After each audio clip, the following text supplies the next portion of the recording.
want to introduce you to Reverend Dr. Chris Budden. Chris is a Minister of the Word. He was the General Secretary of the New South Wales Synod.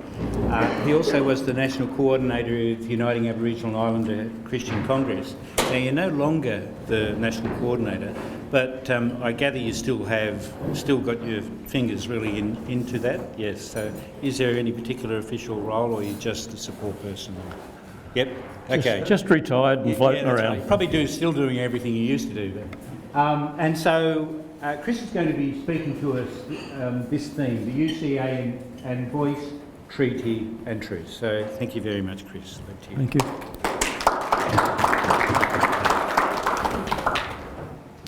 Thank you for the invitation. I wish to begin also by paying my respects to the custodians of the land, and particularly to the elders past, present and those who are emerging. I want to thank them for sustaining the land, and I want to thank them for sustaining the story of God and God's place in this space. I want to draw some connections today for you between the NAIDOC theme and the efforts of the Uniting Church to relate more justly and more fairly to First Peoples. And in particular, I want to talk to you today about the Uluru Statement and what we might start to do as church in relation to that statement and the things that it raises. The NAIDOC theme, of course, is voice, treaty and truth. Let's work together for a shared future. I'm a bit of a materialist, at least in the sense that I think that the primary issues that human beings wrestle with have to do with embodied life, with love and sex and illness and food and death and dying. It's about having enough to survive. It's about freedom and the ordinary things of life. But I'm also deeply committed to story or narrative, and the way in which the stories that we tell explain and justify the world in which we live. The way they provide us with a framework or a sense of meaning that enables us to make sense and deal with the world. There's a wonderful book put out by an anthropologist called James C. Scott, which is called Dominion and the Arts of Resistance, Hidden Transcripts. He talks about the public narratives, the public transcripts that people with power, economic, political, social power, tell to justify why the world should be the way that they want the world to be. They're transcripts that explain why some people deserve to flourish and some people don't. They tell us about our identity and who belongs and who does not. We tell those narratives in the laws that we make, the national celebrations, the history telling, the rituals, the memorials, the speeches of politicians, the way we tell the news, the family and relationship patterns that we believe are important in our life together. So, for example, when Scott Morrison, the Prime Minister, says if you have a go, you'll get a go, he's actually trying to tell us about which people deserve to have a part of the national resources of our community. When Donald Trump over the last few days tweets about what they should do to the 4 democratic people, he's telling America about the nature of its identity and who it is that should belong. People like us tell stories about why it's okay to occupy the lands of other people, because we're good people and we all want to be good people. So we tell stories that will assure us that what happened in the invasion of Australia was in fact an appropriate thing to happen for everybody concerned. So we tell stories of the doctrine of discovery. The doctrine of discovery is a legal fiction, that it was okay for Western powers to invade the lands of other non-Christian nations for the specific purpose of taking their wealth and converting people to the Christian faith. The doctrine of discovery actually had its genesis in 11th and 13th century papal statements. And it wasn't until 2015 that the Uniting Church finally said that as a church we no longer believe that the doctrine of discovery is adequate. But the other stories were terra nullius, that is that the land was empty and unoccupied, that Indigenous people were primitive, that there was no need and no possibility of treaty in Australia because Aboriginal people couldn't in fact participate in those kind of treaty processes. We said that they had no religion, which of course in that day meant that you couldn't be properly a human being. There was a denial of history. We placed people on the so-called scientific chain of being, which put white male European men at the top and Indigenous women on the bottom. Those are the stories that we told to make sure that it was okay to do this. James Scott also talks about hidden transcripts. Now, hidden transcripts are the stories that oppressed people tell to make sure that they survive. They're the stories that say, actually, we're okay. We've achieved things. We're not just victims, we're the people who actually survive and live. They're dangerous stories because nobody wants to hear stories that contradict the official stories. And they're often told as ambiguous stories. Stories that can be told in public spaces that people seem to think are harmless except for those who don't. You remember how often Jesus said, if you have ears to hear, let you hear? I think what Jesus was actually doing quite often was telling hidden stories in public spaces so that people who were in power saw them as harmless, but those who needed help and assistance and new life could see them as hopeful. Let me give you an example. The story of Jesus and paying taxes. Some of the religious leaders, we're told, came to Jesus, and the passage is quite clear, they came to trap him. So we know that the story's about something of this. And they come to Jesus and they say, is it okay to pay taxes or not? The trap was, if he says, yes, it's okay, then the people go, well, you're not much help to us. And if he says no, the Romans take him away. So what's he going to do? So he turns around to the religious leaders and he said, can you give me a coin? They whip one out of the pocket and they go, here it is. On one side of the coin was a picture of the emperor. On the other side of the coin was a picture of the emperor's mother, with little words around it that said, Mother of God.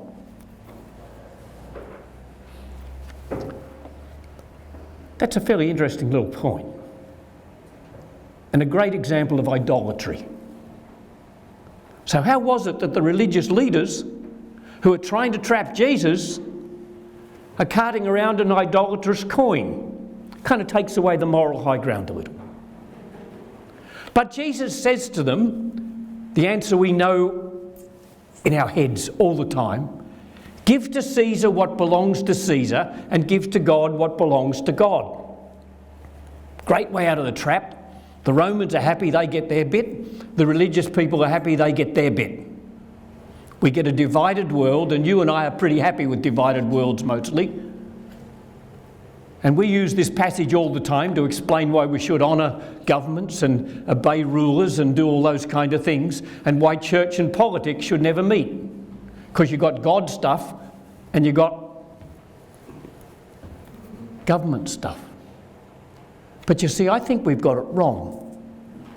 Because I think Jesus is playing around with a hidden transcript, with a story that's intended to sustain those on the very edge. Because when Jesus says, give to God what is God's, what Jesus means is everything in the universe belongs to God. So if you give everything to God, what's left? So those who supported empire might have thought, well, that's fabulous, we get the empire bit. But those who knew Jesus well knew that what Jesus was really saying to them was, everything belongs to God, so give it to God, and the rest of them can nick off. They don't get nothing. Because all they do to you is push you down and oppress you and destroy you, and you don't have to listen. You see, that's why the debate about monuments and Australia Day are really important in Australia. Because they're stories, monuments are enacted stories about the nature of our identity and our history and our life. They're about access to economy and power. It's about how people's history is dealt with. That's why it's important when people decide they're not going to stand for the national anthem. Because you see, national anthems are the way we sing our identity. They're what they tell us about ourselves and who's included. And when our national identity says to us that we're a young nation and ignore the fact that people have been here for 65,000 years, then we have distorted our identity and our community and our life. One of the causes of trauma for invaded people is that their stories get denied. Both their traditional stories about what their life and history was about before other people came, and their understanding of what the historical events were about and how it occurred. That's why there was such hoo-ha about the so-called history wars and the black armband view of history, because people wanted to talk about actually what happened and how people were killed and massacred, and then allow us to deal with it rather than deny it. You and I live in a community that's supposed to be really great at confession and restitution and renewal. Truth-telling, storytelling is about that. One of the difficulties is that church people often sit with powerful people. We're not so powerful these days, but our history is of sitting in powerful places. And when you sit in powerful places and hear powerful stories all the time, the public transcripts, then you lose the private transcripts, the hidden transcripts, the transcripts of the ordinary people. And then we start to tell the story of Jesus badly. We tell it badly because we tell a public story that only supports power. We don't tell a story of liberation and life and hope.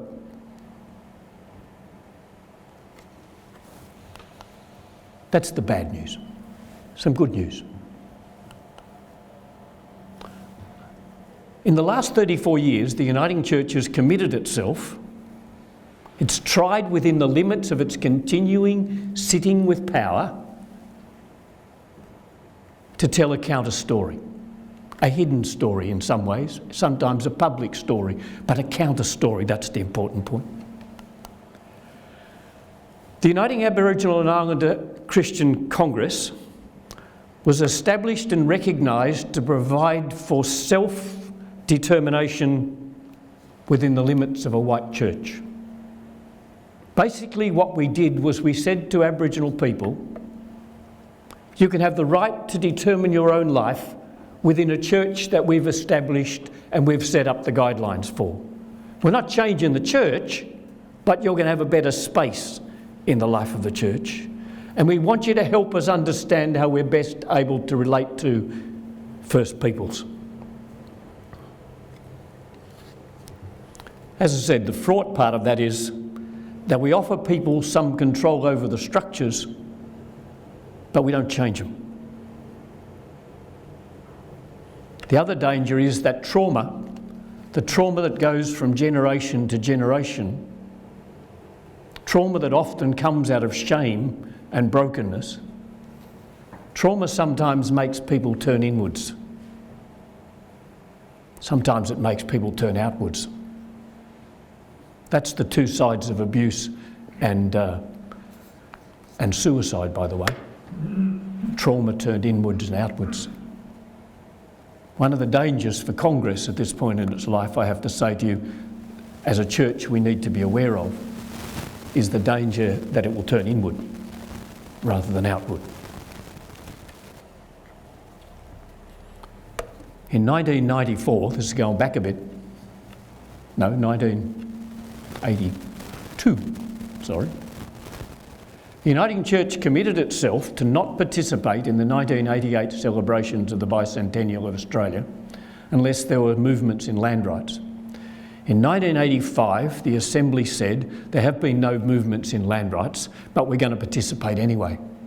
So the same year that we established the Congress, which was 1985, in the very same meeting where we established the Congress and said we're going to support you to lead our ministry with Aboriginal people, that same body of people turned around and said, but despite the fact that you've asked us not to participate in the bicentennial and we've agreed if there wasn't movement in land rights, we turned around and said, yes, we will. It was a very fractured moment. The outcome of it, though, was that after conversations and commitments, the Uniting Church determined that the relationship that would exist between us would be a covenantal one. That is, an unbreakable one. One where we would give priority to the relationship between First and Second Peoples. We honoured that relationship in that language I said of covenant. In 2009, the Church adopted a new preamble to its constitution. The old preamble talked about the journey that we had taken as three churches to make ourselves the Uniting Church in Australia. The new preamble went behind that to the way in which the Church had participated in the invasion and the occupation of Australia, and the ambiguous missional relationships that existed between the Church and Indigenous people. There's a really significant clause in that preamble. The first people had already encountered the Creator God before the arrival of the colonisers. The Spirit was already in the land, revealing God to the people through law, custom and ceremony. The same love and grace that was finally and fully revealed in Jesus Christ sustained the first people and gave them particular insights into God's way. At one level, that's an obvious statement, but it's a difficult statement for a church to make that says that the only way is Christ and the God in whom we believe. This statement says that we didn't bring Jesus on the boat, we didn't bring God on the boat, that God had been here for eternity, the creator and sustainer of the earth and of the peoples who live here. God has a story in this place before we arrived. And one of the challenges, deep challenges for our church, is how we take the story of Jesus and the story of God's life in this place before we got here and make sense of them together. It's a bit like I'm a son and I'm a husband. They're two stories with two different relationships that have to be woven into one understanding of life. I think that's one of our greatest challenges as the Uniting Church at this point in our history, is how we take that statement seriously and understand that God has been in this place forever, and what that does to the way we tell the story of Jesus. And finally, in this part, recognition of sovereignty. In 2015, the Assembly of the Uniting Church asked the question, what would it mean for the Uniting Church if we recognised that Indigenous people were sovereign people? A lot of debate about what sovereignty means. It's got political overtones and everything else, but the basic meaning of sovereignty is the right of a community of people to negotiate the nature of the settlement of their space.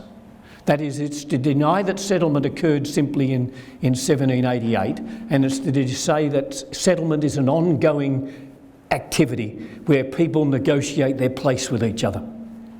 And it's to give to Indigenous people the right, as a community of people, to negotiate the nature of the settlement, the social and political settlement of this land.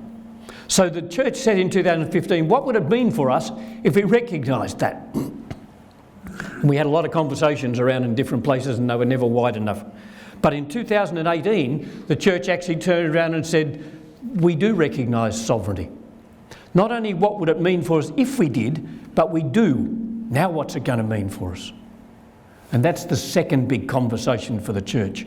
What does it mean when you recognise that First People are sovereign people? How do we move past putting Congress in a special place in the church and recreate the structures and life of the uniting church in partnership with First Peoples, so that First Peoples and Second Peoples in their diversity can build a new church? What does it mean for our theological talkings about Jesus? What does it mean about our occupation of land and rent paying and all those kind of issues? I don't know what the answers are. I know there are questions, and I know we have to have the conversations.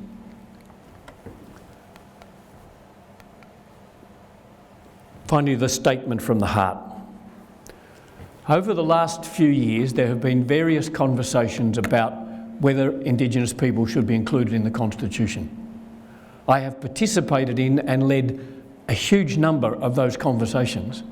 And then there was a moment of dawning for a number of us that a large number of Aboriginal people had no desire to be included in the Constitution because they believed it took away their sovereignty and their place. And so another conversation started about what should happen. There were 10 conversations around Australia, 10 large engagements around what people wanted to happen in Australia to make reconciliation better. And there was a major gathering at Uluru in 2017, out of which came the Uluru Statement from the Heart. Now it asked for these two things: a First Nations voice to be enshrined in the Constitution, a voice that would be heard in Parliament. It's not a third House of Parliament. It's not a separate body in that sense, even though that's what the politicians have decided is the best way to get rid of it off the political agenda. It is a voice that speaks into the Parliament, and the Parliament must hear when it deals with issues around First People. The second thing it asked for was a Makarrata Commission. Makarrata is a word from Northern Arnhem Land which means the coming together after a struggle. It's a wonderful word. And they asked for a Makarrata Commission to supervise a process of agreement making between governments and First Nations and truth-telling about our history. It's interesting that the issue of truth-telling was not on the agenda that was taken to the 10 meetings around Australia, and it arose out of the meetings in every single one of those 10 places. Truth-telling is for Indigenous people a profoundly important thing. They say to us, let's start hearing and telling about what history actually means for all of us in this place. You will know that just over a week ago, Ken Wyatt, the Minister for Aboriginal Affairs, said that he would like to start the conversation about Uluru Statement again. He would like to sit down and create a cross-party, cross-conversation around those things. Let me say a couple of things about that. It's a really significant and important contribution to the debate.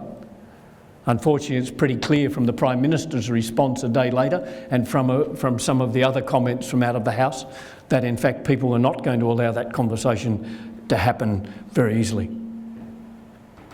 The second thing I want to say to you is, as Senator Pat Dodson said, and it is reflected in some of the initial reactions, the danger is that we will develop a process that keeps white people happy and doesn't meet the needs of Aboriginal people at all. Third, if the church deals with this issue at all, and most won't, they will deal with it as an ethical issue. You probably think that's a funny thing to say. Of course it's an ethical issue. But I want to say to you that it's not just an ethical issue. It's a theological issue. Because this is about the question of what salvation means. What does wholeness and well-being and human flourishing mean in the world? And how does God restore that in this conversation? We will not, I believe, as a uniting church, tap into the lives and desires of the people of the uniting church if we keep throwing this out as a moral issue. This is an issue of faith, of the deep articulation of who we think Jesus is. It's not an easy thing to do, but it's one we must. And as I said, the other issue is truth-telling. We need to create opportunities to explore and name the truth. So let me conclude by offering you 4 suggestions about what you can do, and then you can ask me questions or throw issues at me or talk to yourselves. Form a group around the study booklet, Voice in the Wilderness. This is here. Doug's a great salesman of it, and I'm sure we'll put you in place to get it. It's a good study booklet to be used in congregations. Speak to your local member, your federal member, and insist that conversations around the statement from the heart should happen, and happen with some openness, and not be closed down before people hear what people actually want. Continue to make connections with First Peoples. People say to me, how do you do that? How do you make connections with anybody? Lake Macquarie Council has an officer whose responsibility is to advise the council around First People issues. Go and talk to them. Go and talk to the Land Council and say, I don't know much, but I'd like to make some connections. Can I talk to somebody?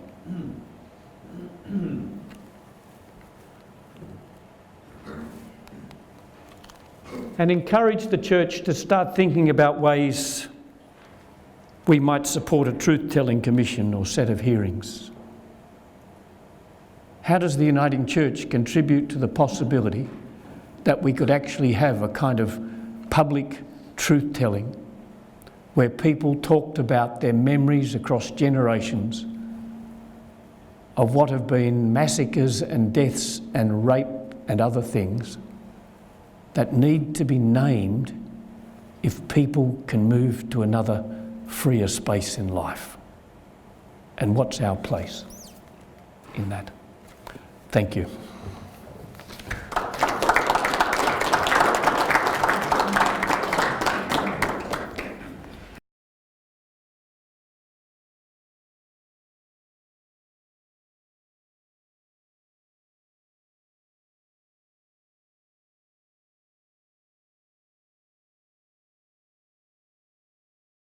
Encouraging talk to hear, given the expansion of the heart, even just to hear it, and that what you've just told us is something that has been worked through, obviously a great deal, for you to be able to express it so concisely.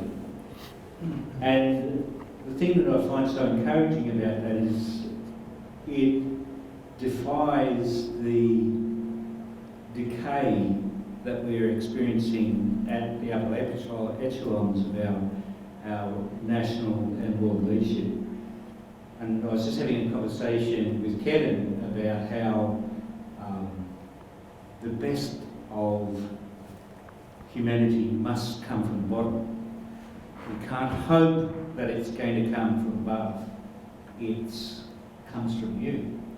So thank you very much for certainly giving me, at least, some sense of, well, a hope.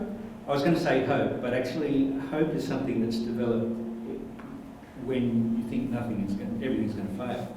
It's a strange character, that thing, hope. But this is a hoping that things are happening, or a gratefulness about you.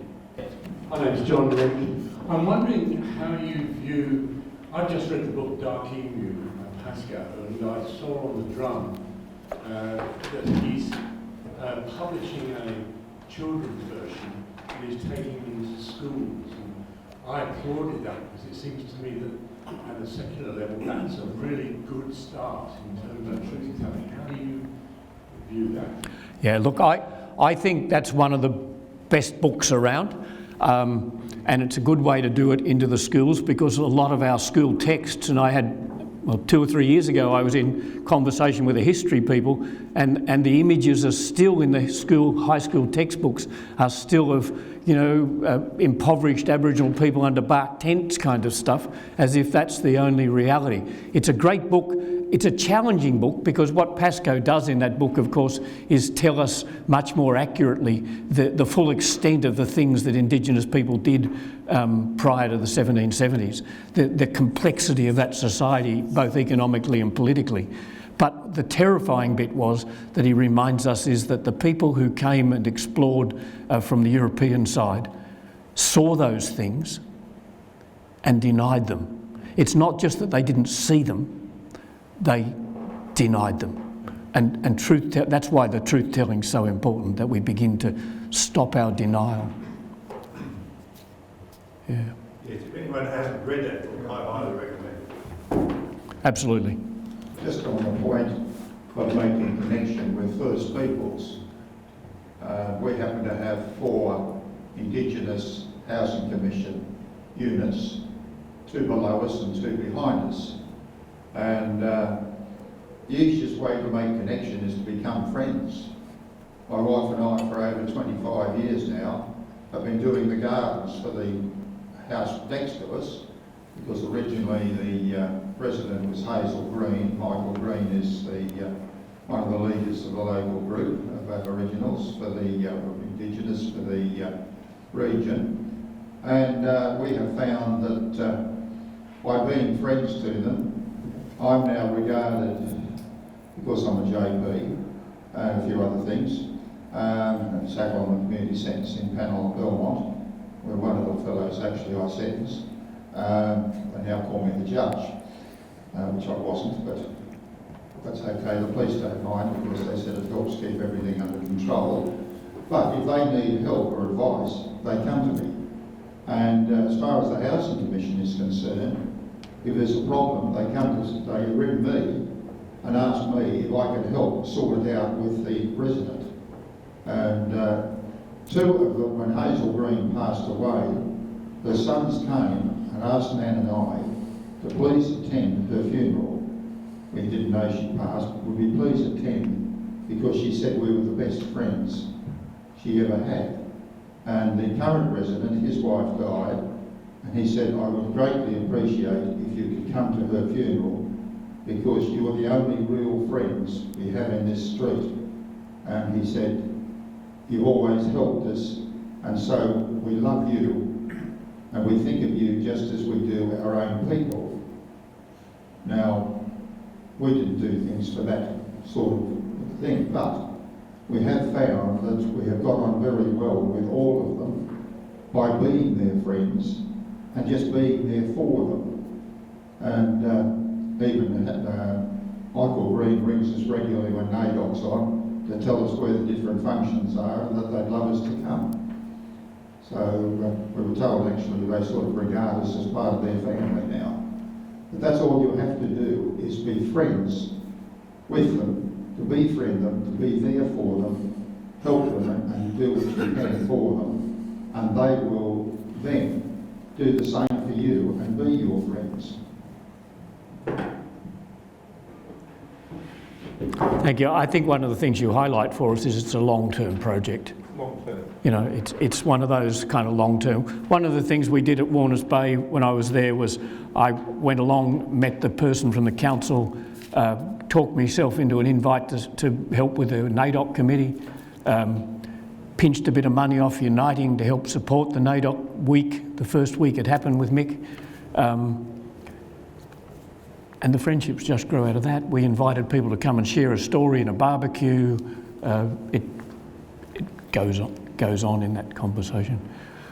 Just to kind of connect to a separate question, but a connected one. The Adam Good story that was on in the last couple of days, one of the things about that film that struck me again and the commentary around it was the sense of entitlement that sometimes the majority community has. That while ever Adam played football and played well, he was a hero and he could have money and a bit of a position. But when he forgot his place, then he got pretty harassed. And And part of this truth-telling and dealing is about reminding ourselves how easily we fall into a sense of entitlement, and this is our country and our space, and yeah, sit on that. And as Christians, we ought to run into that easily. I have a question myself. My question is that when you tell a story like you have today, I actually stop thinking about Aboriginals and I start thinking about myself, because I feel like you've attacked my sense of sovereignty. You've undermined my sense of right being. You've called into question all of the things that I have ordinarily thought were propriety and integrity. You have caused me to wonder whether I might lose, or the culture that I know doesn't have final authority or first authority. It makes me wonder whether there's going to be another person going for grab for a big money. If you allow me to think about myself for a little while, can you help me with how I might deal with that? What I might do to address those, so that I can actually stay open to the questions. Yep. Thanks, Tom. That's a helpful, really helpful kind of question for me. Let me go at it a kind of roundabout way. I think a real roundabout way. I read last year an article about Jewish identity in the United States. And it goes something like this. In about the middle of the 1800s, the Jewish community had to ask itself the question, where is Jerusalem? Do we continue to pray for a return to Jerusalem, or is America Jerusalem? And they decided that America was Jerusalem, and they changed a whole lot of their liturgies. And they decided that their contribution to America was to be this really just community. And the Jewish community has been great supporters of the struggle of black people in America. They've built a huge process of social justice. But in the last generation, Jewish young people have continued the social justice strand, but are not sure how the social justice strand connects necessarily to the rich religious tradition that gave rise to it. And I'm reading this and thinking, well, I'm reading about the Uniting Church. We have this deep commitment to justice, and we've lost track of the religious narrative that sustained it. And I think it's about our capacity to deal with this and not get so stressed has to do with reclaiming our rich life in God and understanding that our identity actually rests in the heart and life of God. What the Christian story, it seems to me, does is name beyond what others do the real brokenness of the world. You see, when somebody says, if you do enough, you'll get enough, we know that's not true. Job tells us that. The world is actually tragic and broken. And when we think that rich people will look after poor people, well, we've got Solomon who reminds us that's not so. And when Jesus goes around and tries to re-change the lives of people who've been pushed out of the life of their community, or who attack each other because they live under an empire that destroys them, we know that trauma, unless changed by the heart of God, will continue to destroy us. So our capacity to deal with this is a deeply faith questioned about whether we actually believe that God is the heart of my identity and life, whether I actually exist because God says so, or despite me saying that that's what it is, it's actually something else. Yeah, there's serious questions about money in this, otherwise we spiritualise the gospel off into that bit of the world. One of the worst things that we've done as a society is separate religion from politics from economy, as if they're separate spheres. Jesus didn't believe that. Politics and economy and life and sex and everything are one part of the same narrative. The narrative of God's desire for flourishing human beings caught up in the life of a Trinitarian God who dances the way to life. That's my response. I just don't understand. What I did here is you're inviting me to actually find my identity in something vastly more deep than some ephemeral and short-lived identity which I would hold in something that's actually constantly changing in my cultural, social, national context. It's good to have a translator. I'd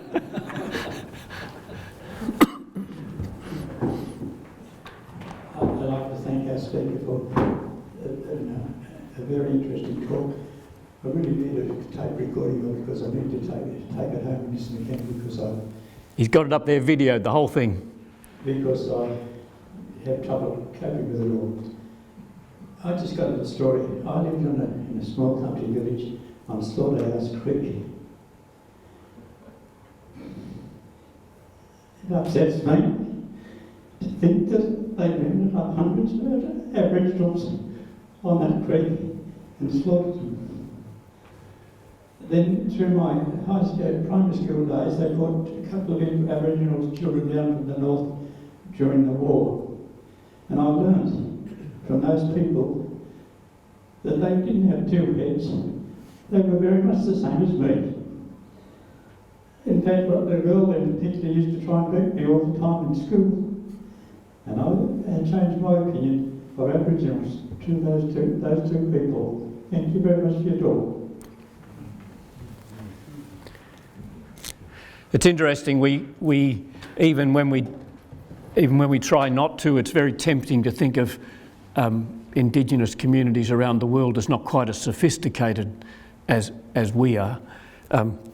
They've just completed a dictionary in Arnhem Land because the legal system, the traditional legal system, is so complex and so rich that they needed a dictionary this wide to explain all the terms of life. Yeah. I have a little story too, and it connects for me when you say that part of the challenge the Uniting Church has given itself is reworking our understanding of Christianity and our ideas about Jesus and our relationship with Jesus when we consider that in fact Jesus or the Christ was present before white men arrived. When I was a little boy, I slept in a bed that had books behind each little shelves my dad put there. And in it was a Bible and a whole series of Aboriginal legend books. And I can say that, and people have heard me preaching here in Charlestown, that in fact it was my reading of the Aboriginal legend stories that helped me to realise how I was meant to interpret the Bible. And maybe I've started the journey that you're talking about. Yeah. Any more questions or comments?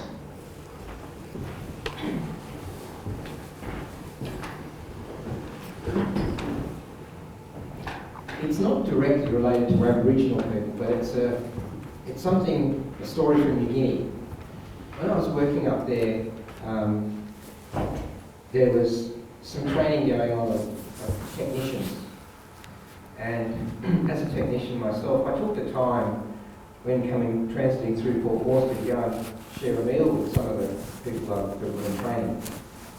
And the conversation went this way. I was just sort of asking where they were from and why they wanted to do this training. And I got to this fellow and he said, "Oh, I'm from this place," and it was near the Erinjai border. And his people had been chased out of the Erinjai by the Indonesians and found a place in the highlands. And he said, "I'm here because I want to take technology to my people. They're a bit dim." And I took him to task over this. And I said, "Hang on, we're the dim ones." I said, you take the tractors and the diesel fuel and all the technology out of Australia, we couldn't farm it. Your people have been here for tens of thousands of years and not damaged the environment. You know, you've got this really deep culture. And by this stage, everybody was transfixed in this little circle. And one of them said to me, we've never heard a white man talk like that before. And it just shows how that would relate to Aboriginal people as well. That Indigenous people are sort of told they're dumb, and it's been happening for such a long time, and it holds them down. And I think that's something else we've got to acknowledge. How we do that now that that culture has largely been destroyed is very difficult. Are there any pointers on how you start those conversations? Let's start back in the Tom question about us. Because part of the narrative that we told that justified invading other spaces was the superiority of Western civilization, the high point of all human development. We have to find out ways to affirm ourselves and the work and the developments of Western civilization without then claiming that's the only civilization in the world. We have to be able to honour other people's life and work and complexity and our own at the same time without turning into, well, we've got to win and other people have got to lose and we can't be any good if anybody's as good as us kind of stuff. We have to be able to honour the complexity of Indigenous lives and history without that implying that we're saying ours is no good, which is what people often react to. They go, no, you think ours is no good. That's not the point. We've got a fine history of technology and life, but it's not the only one in the world. It's not the only way to see the world. It's not the only understanding. We tell stories constantly to put ourselves on spot. You know, if you ask anybody who was the first person to fly an aeroplane, you'll get an answer which is largely American, but there are people flying out of France at the same time. You know, there's evidence that the Chinese, back in about the 13th century, went around the world and touched every possible nation in the world. But we bury that history because it doesn't suit the history telling. It's the same with our faith. We have to be able to affirm the uniqueness of our faith without saying it's the only one that's possible. So it's about affirming without destroying. Yeah.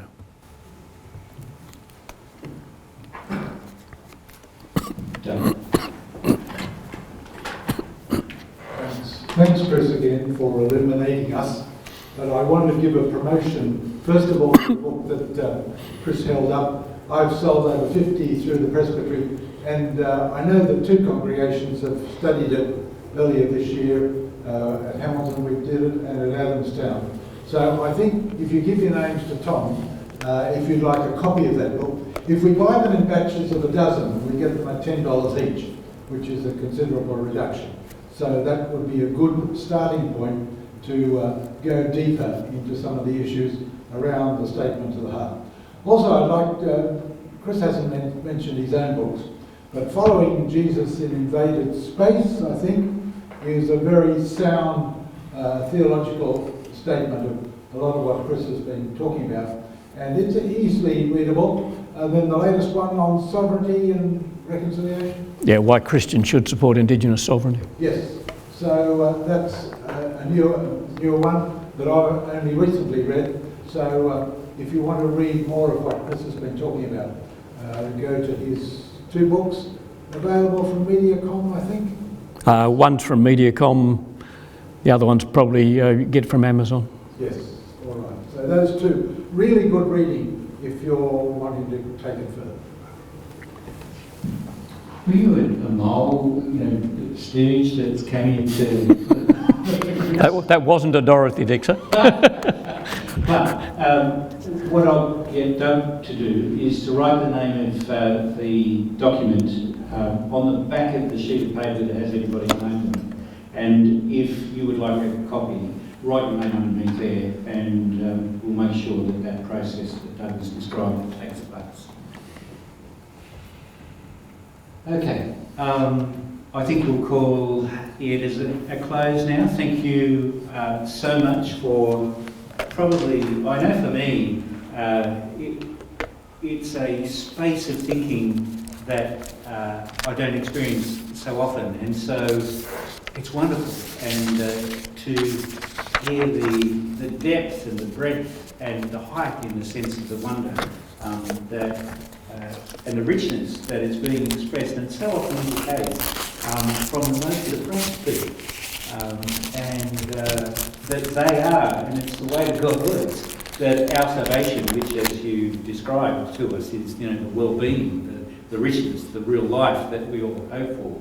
Our salvation is actually to go to those edge places, and we discover our home and wholeness actually there. So thank you very much again for coming and talking to us. I was really pleased that there were so many gentlemen who decided to come today. I felt that actually that says something to us about the changing heart of the community at large. And so I thank you for making yourself present today. And so this will be the end of our time together today. I hope that you will keep an eye out to see what's happening next time, and we give thanks to God for this time that we've had together. Thank you. Thank you.